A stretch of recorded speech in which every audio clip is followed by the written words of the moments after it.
Official trailer terbang daripada Astro Show. Kita tengok sama-sama. Bismillahirrahmanirrahim. 1, 2. Dalam rally ni, kita tak kerja perfect. Kalau driver tu takut-takut, memang tak ke mana lah. We need better driver.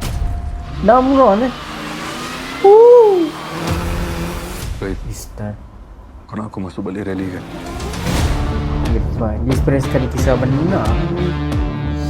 Tu Haji Singgan. Dia akan jadi driver kita. Car, we need a bigger budget. Okay, kau boleh buat ke? Kau suruh lah masalah kerek tu Ui, kan. Ziza. Abang buat kerja leasing?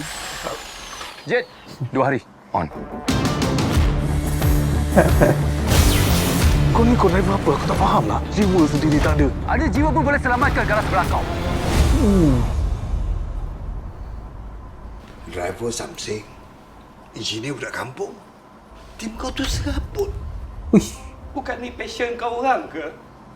Kau ingat ni pasal kau orang dua je ke? Promise me something. You win your war, and I will win mine. Cerita pun ada. Fikir pasal Lisa. Kau fikir nyawa dia tu. Go!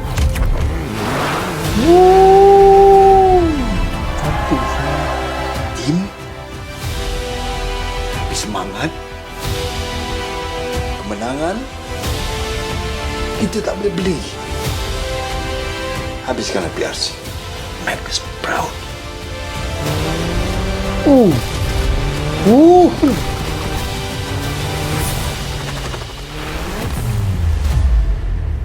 Terbang. Mr. Richard, the engine sound is wang wang. It's not wung wung.